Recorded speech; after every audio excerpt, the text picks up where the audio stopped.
Hello Internet, I am Firebolt, and welcome to a bit of a surreal video. I'm uncharacteristically doing this scripted, which means some of it might actually be insightful, failing that, funny, though I doubt it. It also means I can make future me say whatever I want. I'm a big stupid idiot, and I stole this joke from an unfunny Will Ferrell film. As if there's any other kind. I don't know when this will be going out, I don't yet know when I'll be ready. But in writing and recording this, hopefully soon. Anyhow, yeah, this will be a bit of a clusterfuck of a video, as I sort of want it to be 3 or 4 things at once. The first is really to be an administrative note, a formal announcement for the channel, to mark something that's fairly momentous for me, and as I'm in every video, feels like something of note going forward. The second is for a largely cisgender audience who may be watching this if I decide to pair it with any social media posts. This will probably be some friends, family, and probably some other post odds, some of which I've already come out to. If you don't know what the word cisgender means, or you actually know me, this is probably most relevant to you. The third is actually something quite important to me. I want to be who I needed growing up. Something I think we should all strive to be, but is particularly important for reasons we'll get into. I want to have some sort of message for people who are in a similar boat to where I was a couple of years ago, because I know seeing people talking about it honestly made a huge difference for me. The last was going to be more of a video essay type discussion for people who enjoy philosophy and probably say the Matrix sequels are better than you think. But I think that's a video for another time if I start getting good at these script things. Instead, I think I'll make it some closing thoughts that might not fit into any other part of the video. I've hopefully set up time markers for these sections on the video, the first and second being covered in the first section, then the message for my younger self, then the closing notes, and probably a few thank yous at the end. I, for some reason, feel compelled to apologise in advance. Things might get pretty heavy in this video, so I'll put content warnings in the description because I know these things can be pretty upsetting for some people, and that's for completely understandable reasons. Anyhow, without further ado, let's begin what you actually came for. Don't get me wrong, if I'm looking kinda dazzled, I see me. Okay, so now for the bit that most people are actually here for. Gotta get that watch time somehow. Yes, without further ado, you may already know this, although you may have not seen me like this yet. But I am non-binary. And I am transgender. My name is Elwing. Hi. So, first of all, what does this mean for the channel? Well, I'll keep using the nickname Firebolt, so not that much will actually change. Even though inspiration for that nickname comes from a series written by a deeply unpleasant person. But I feel like me reclaiming that is somehow deliciously ironic. In the next episode of our Sims 4 series, I will probably have changed my character's name and gender. Because you can do that in the Sims 4. They have surprisingly good gender options, so... other than that, my appearance might be a little bit different. I might wear makeup. I might one day, fingers crossed, change a bit more physically.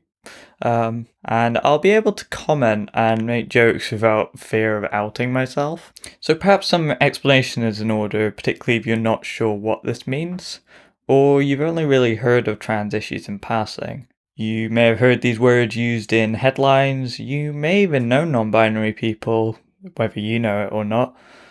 This often feels like something obvious to me, but that's because it's been intensely circling around my head for the last 3 years.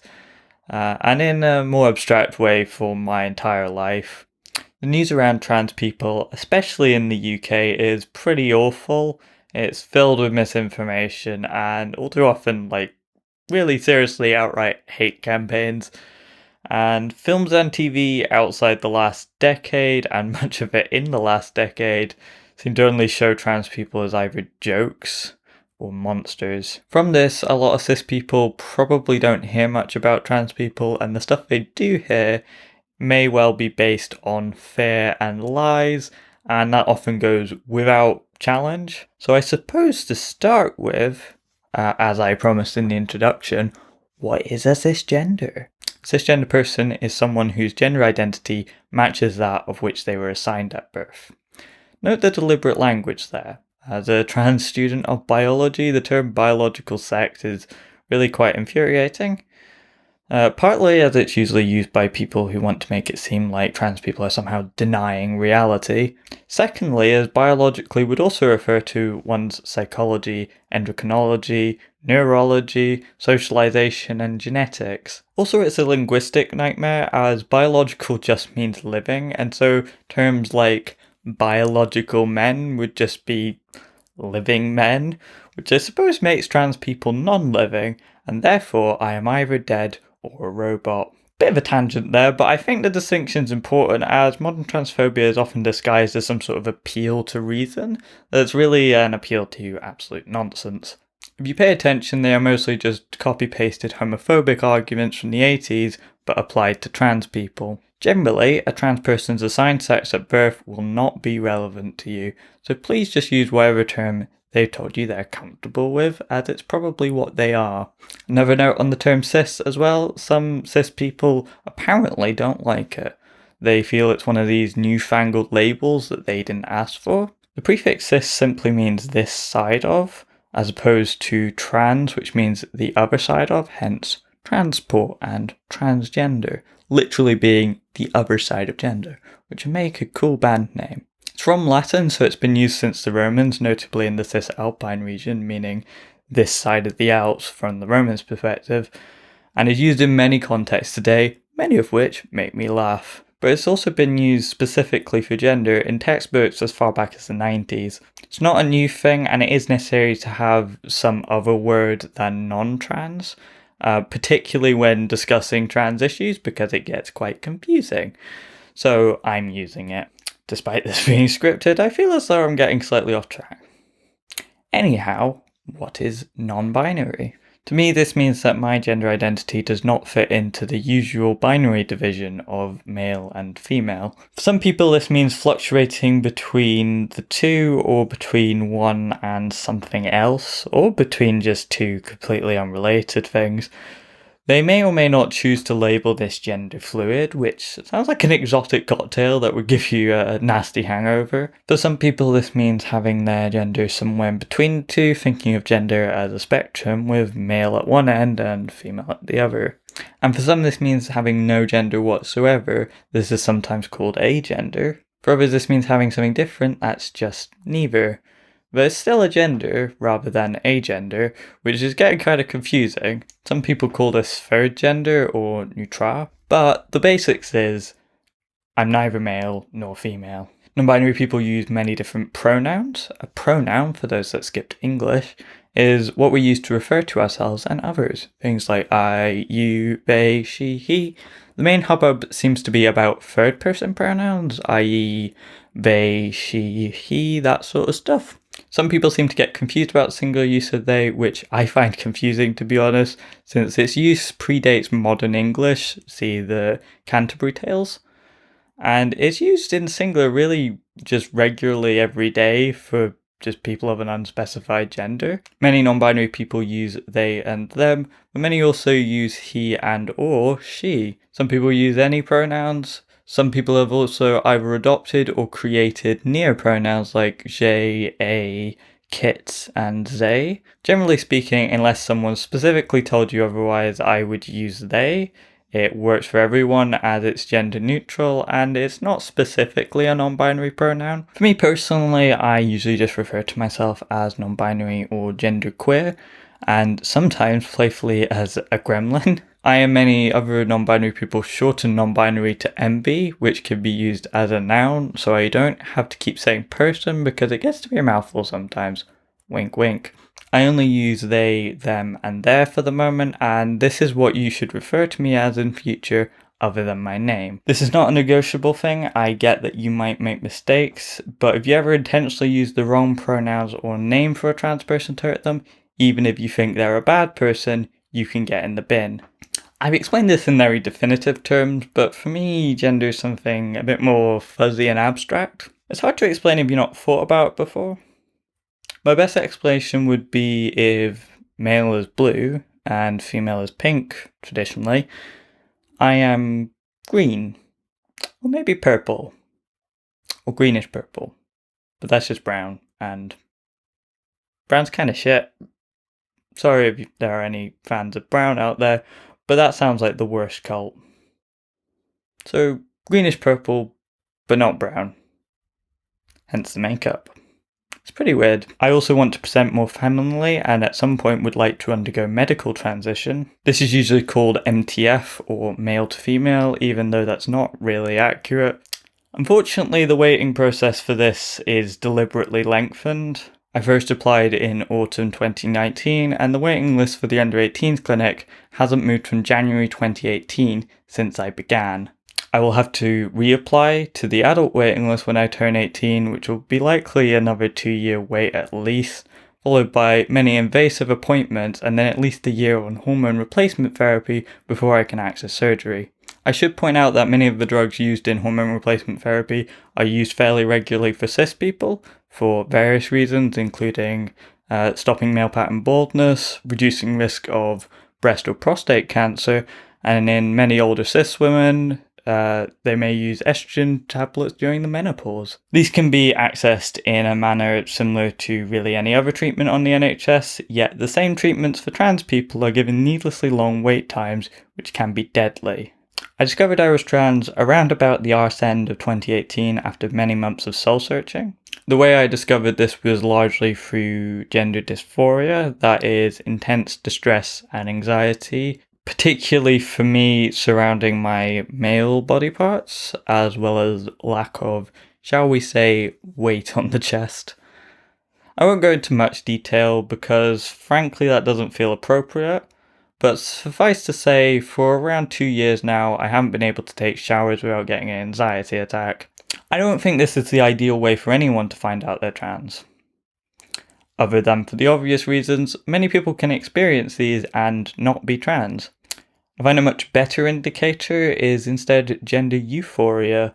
That is an amazing feeling that I cannot do justice. To try and describe it would be like explaining the concept of joy to someone who'd never felt it. But yeah, it's basically the joy I experience when I see myself looking how I want to, living my gender and feeling happy about it. So based on how I've experienced gender euphoria, terribly inspired to do so by gender dysphoria, plus the fact I've thought about this about every 5 seconds for the last 3 years, I am certain that I am trans. I know this, and I'm proud of it. Although a hard path to travel, it is one filled with many unique joys. And if I could choose, which I can't, to leave it, I honestly wouldn't. Despite that, I know that the internet is quite often a horrible place. There have been times when it saved my sanity, been my guiding light, and been my only source of representation for people like me. I know this video may attract more attention than our videos usually do, and some of those will have quite nasty things to say. But if you made it this far into the video, please don't waste your time. It's a precious resource, and you're going to need it if you want to live out your remaining days in actual happiness once you've pulled your head out of your arse and into the 21st century. That said, any interaction with this will make it more successful, so go nuts. Okay, so to end this segment, I want to talk about my name. My legal name, that is, because it's much cooler and doesn't make me want to remove my insides with a spatula. So I chose Elwing as my new first name, along with Viola and Rosa as my middle names. My parents named me and my siblings after Tolkien characters, and so as not to break the pattern, I trawled through a Tolkien encyclopedia and picked a name that I felt suited me best. It means star spray in Sindarin, which is pretty damn awesome. They're actually meant to be a female character, and not like a goddess or anything, but an immortal half-elf who throws herself into the sea to protect a Silmaril, which is just a mood. Anyway, they later transform into a great white bird, giving them the moniker Elwing the White, which I only later found out about, which feels like a bit of a joke the universe has played on me, but it works. Anyhow, here's a picture I found, which I think represents my very literally unreachable transition goals. I will not be complete until I am a seagull, the angriest of gods. My middle names are both taken from Shakespeare, as an unintentional pattern was set with my previous and my siblings' current middle names. I picked Viola, which is from Twelfth Night, partly to annoy the musicians in my family, and Rosalind from As You Like It, which I shortened to Rosa, which is sort of a nod to the whole War of the Roses thing between Yorkshire and Lancashire, which seems to be a big thing in my family for some reason. These characters both rather poetically bend gender, initially pretending to be men in order to gain respect, and then later reveal themselves. All these names are pretty feminine, although most probably couldn't tell with Elwing. However, I think the only non-binary character in Shakespeare is Bottom, and I'm not making that any of my names. Don't at me, Bottom's non-binary, I've decided it. Other non-binary naming conventions seem to be separated into accepted gender-neutral names, like Alex or Sam. Any three fucking letters, just any. Or just some random noun, like bread, or socks, or brick. Because people are wild. And that's great. Anyway, this section is getting pretty long, and I should probably wrap things up for people with my attention span. However, I do want to say that being trans, specifically in the UK, is way harder than it should be, and this is largely because transphobes have a lot of power in this country. The attacks are relentless, our government is peppered with fairly flagrant transphobia, and it seems nearly every major political party has a transphobia problem, few of which plan to do anything about or have anything in their manifestos about furthering trans rights. I am given a bit of hope living in Scotland, as at the time of writing the SNP seem to be taking their transphobia problem a little bit more seriously. Rest assured, they leave quite a lot to be desired though. But at this point, the easiest way for me to leave the country is for the country I'm in to leave the country, so I really hope they step up their game. That said, it would be nice if Britain wasn't a wet turf rock. I will briefly explain what a TERF is. It stands for Trans Exclusionary Radical Feminist. They're not really feminists, and they're not really all that radical. They use feminism as a guise to attack trans people, and it seems to be where a lot of transphobia's power comes from in this country. Really, I think fart's more accurate, standing for Feminism Appropriating Reactionary Transphobe. Anyhow, yes, I'm trans, I'm non-binary, I'm Elwing, I go by they, them, I may be a robot, or dead, or maybe a god, I'm greenish purple, and the UK is genuinely terrible. This marks a new chapter in my life and for the channel where I am hopefully actually happy, or at the very least, free to bitch about it without breaking the closet door. All of that while looking damn fine doing it. I am what I am. I am my own special creation. So come take a look. Give me. So, this next part might seem a little strange on the face of it, but just in case there are any people watching who will discover similar things about themselves in years to come, or are struggling to accept themselves as queer right now, I want to say something that I definitely would have needed to hear when I was in your position, as well as hopefully pointing you to some things that helped me. Alternatively, you can watch this bit to laugh at me while I try to sound like a wise old sage before hitting my 20s. I will be as honest as possible in this section, and also quite open about the struggles I've been keeping mostly under wraps for the last few years. I would be lying if I said I wasn't coming out for myself, but I don't think that's selfish. I need this. I don't want to live my life in the dark anymore. But if it helps just one person to see someone like them, then it'll be all the more worth it. While it is with great anxiety that I am doing this, it is also with great joy. That's because after just a few years, my life has turned around quite dramatically. Now, I believe I have talked about this in the past on the podcast, but not in this context, obviously. That I have a history with self-harm. This isn't a particularly distant memory either. The last time this happened was June 2020. Much of this has been down to not being able to express the fear and pain I feel any other way. I should mention that I have autism, so I struggled with this specifically for longer than I can remember. In the past, I would hurt other people. Having moved past that and having no pre-made strategy for this strange new emotion I felt, I turned that pain inwards. From diary entries around that time, I started thinking about these things around August 2018. At that point, they didn't bother me too much. They were more like a curiosity. Over the coming months, I mulled over things and experimented while having no idea what to think about what I was feeling. By around December, things were coming to a head. Now, to break the seriousness of this, I'd actually like to tell what I think is quite a funny story looking back, but at the time it was anything but. Now, in the previous months, I think I'd occasionally borrowed stuff from my mum and sister, not having clothes and makeup of my own to use. One time, when everyone was out of the house, I took the opportunity to properly experiment. I don't particularly remember what I did or what I wore, but I do remember I put foundation on. Very poorly, I'd imagine, but I'd never done it before. Now, this was before anyone in my family knew, at least officially.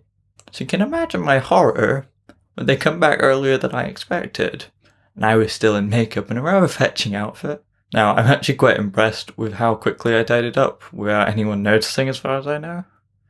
But I realised that I'd left the lid on the foundation, and thinking everyone was still downstairs, rushed back into my sister's room to put it away. I was going so fast, however, I didn't even notice her, sitting right in her bed as I frantically put it back. Frankly, I blame this on the fact that she has the steps of a ninja.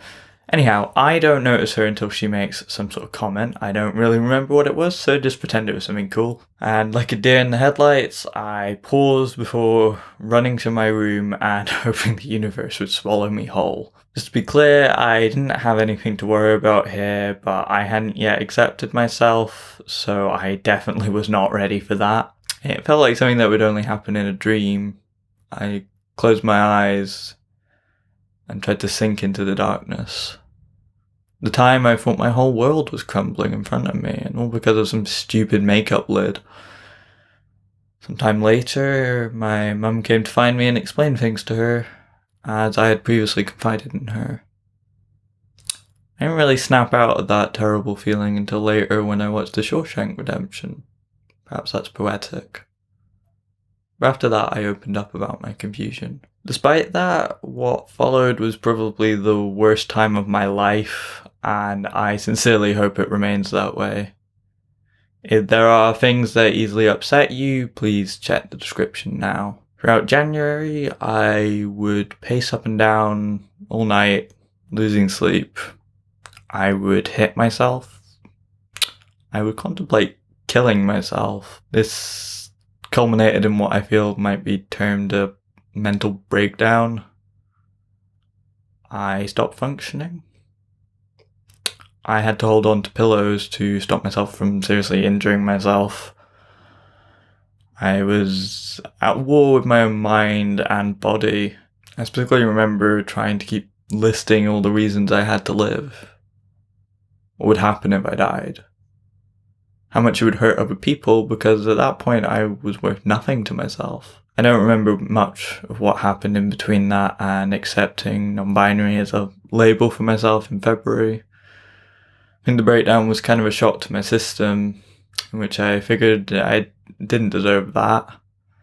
And there's no good reason to hate myself as much as I did. Next year was pretty tough too. I began experimenting some more.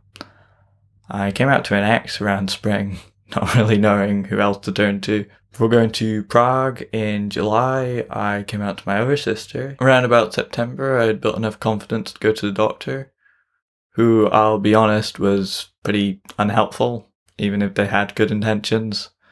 And I think that's an experience many trans people have when dealing with medical professionals. The details are a little hazy. I think I was referred to therapy and self-referred to the gender identity clinic around about November. Following this, in December 2019, I made the best decision I've ever made: to leave school. I applied to university for 2020, praying I would get the grades I needed. Little did I know that my time there would be cut even shorter by coronavirus. Now, I don't think necessarily all of my previous friend group would have reacted badly if I came out to them, but a single one of them doing so could have made my life a living hell at school. So I think you can understand my hesitancy. This is the reason I only ended up telling, I think, 2 people at my school, despite knowing for over a year. One of which was the aforementioned ex. The other might actually be a witch, because they found out by asking me what my name would be if I was a girl, and found out from that I had clearly thought about it before. So why was it such a good thing for me to leave school? Well, and this is the reason I'm telling you my whole life story, it meant being able to have a queer group of friends. During lockdown, on TikTok of all places, I found a group of people with nothing better to do.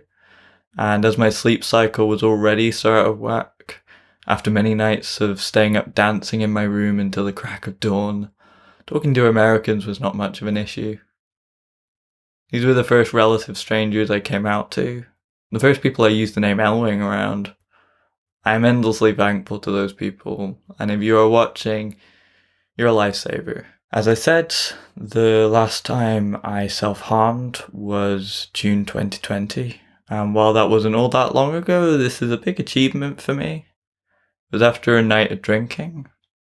I had found a video, which I'll link below, by a non-binary YouTuber called Curio. The way they explained things felt like such a beautiful way of explaining what I feel. So I decided to show that to my dad, the Orbiter as you might know him, as I felt he'd previously struggled to understand me, and that this explained it better than I thought I could. I think he was quite tired at the time. Combined with alcohol, he couldn't really follow what was going on.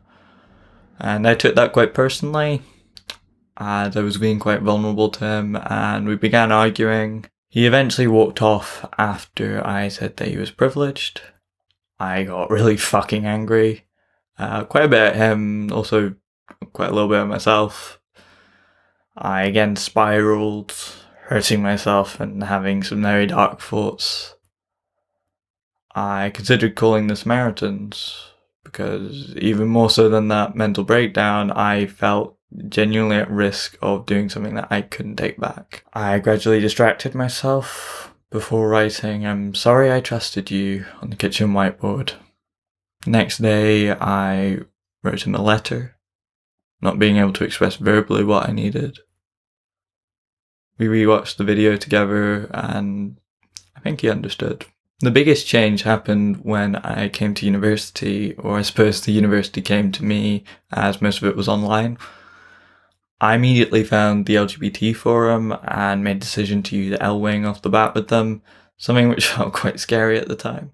Since then, I made some of the best friends I've ever had there and built my confidence by dressing as I wanted to be when I didn't have to be on camera. From June 2020 to probably just a few weeks before this goes out, I've been coming out to various people with great success so far, leading me to finally be ready today to release this and fully come out. So why am I telling you this, younger self, I guess? Well, I know it sounds cliche, but it does get better.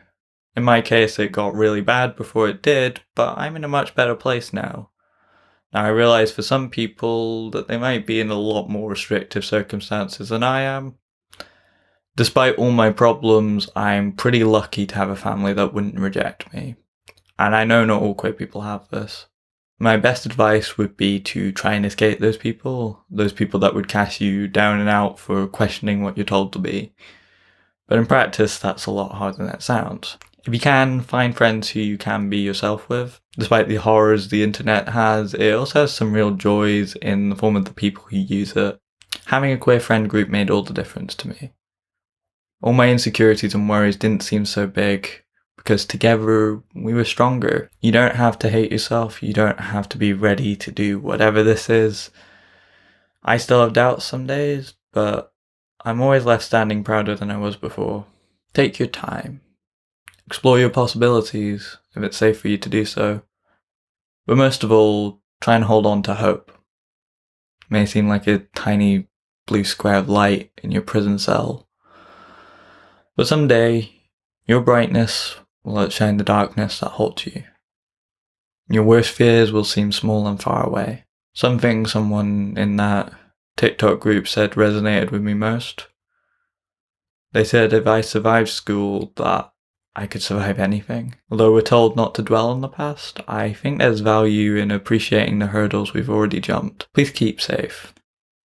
And as the late great Freddie Mercury once said, all you people, keep yourself alive. Rebel, rebel, put on your dress.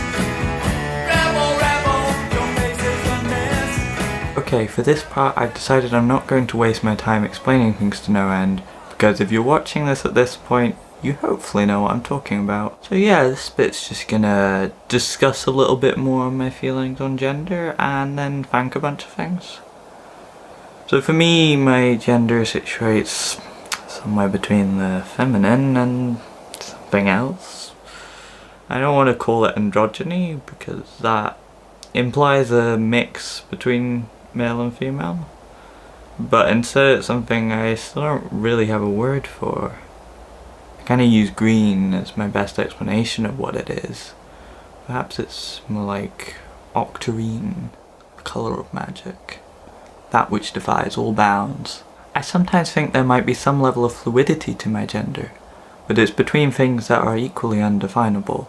So I end up just existing in a wonderfully chaotic place, where ascribing myself a gender just seems kind of funny. In this way, I also think it's important not to fall into the habit of just switching to a trinary gender system, as opposed to the pre-established binary. Non-binary people are just that, not binary.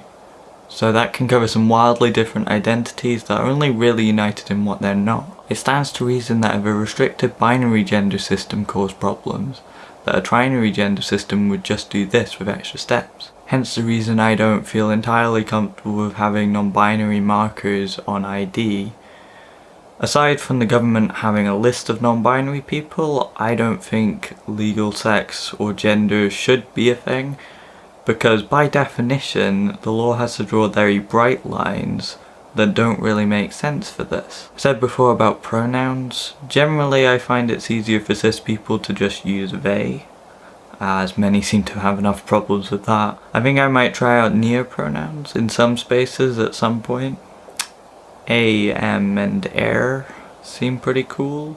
This is highly conceptual at this point, but there's something about the letter E itself that just gives me such euphoria, hence the name Elwing, calling myself an NB. And NBU is a non-binary variant of aunt and uncle, as well as now thinking about these pronouns A and M. Just as a side note on the whole gender euphoria dysphoria thing, even if you're certain you're cis, I don't think it can hurt to experiment a little. Gender fuck, if you will. You don't have to be trans to have a bit of fun with it, as long as you're safe. I think that being a normal thing would help a lot of people, cis and trans, to come to terms with who they are and to have a healthier relationship with themselves. Before I wrap things up, I would just like to let you know I put a bunch of resources in the description for if you're interested in learning more about the state of trans rights in the UK, including an article my friend wrote as well as some of the material I referenced. I have finally done it. I am out of the closet. This will probably seem over dramatic to me in future, but this really did take a lot of work to get to. I would like to thank everyone I came out to before this. I was really pleasantly surprised to have very positive responses from everyone, and as far as I know, none of them have outed me. I would like to thank those in that TikTok group I mentioned. They really saved my sanity in lockdown. I would like to thank my new friends in the LGBT forum and the trans forum at Aberdeen University. You've made a world of difference to my mental health. I would like to thank Conchita Wurst. Despite not being trans themselves, they were the first positive representation I had of real gender nonconformity, which means a fucking lot. I would like to thank Natalie of ContraPoints for introducing me to the term non-binary. I would like to thank Sophia of Curio and Abigail of PhilosophyTube, whose comings out gave me the confidence to do this today. I would like to thank Serena. You probably won't know who that is, but she had more courage than I ever will. and part of me is sad the world won't see more of her. I would like to thank my sister for the makeup and the clothes and for being generally awesome. I would especially like to thank my parents for putting up with my shit and being wonderfully supportive all the way. Without them, I wouldn't be here in so many ways. Oscar stroke Nobel Prize acceptance speech out of the way. Thank you for watching. I have been Elwing and I have been gay. So very gay. And this has been my coming out apparently. Farewell, mortals.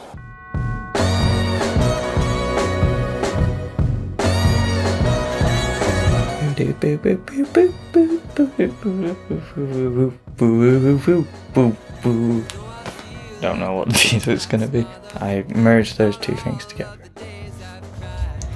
You could do your job, you know. This is definitely going to be in one of the outtakes. He didn't tighten a music stand. What a noob. Oh, it should be okay now then. Oh, fuck, that was rancid. I'll leave you. Fucking philosophy tube doesn't have to deal with this. I don't know when my fucking voice will be breaking. I'm a big stupid idiot. They're stupid, fucking stupid, fuck off.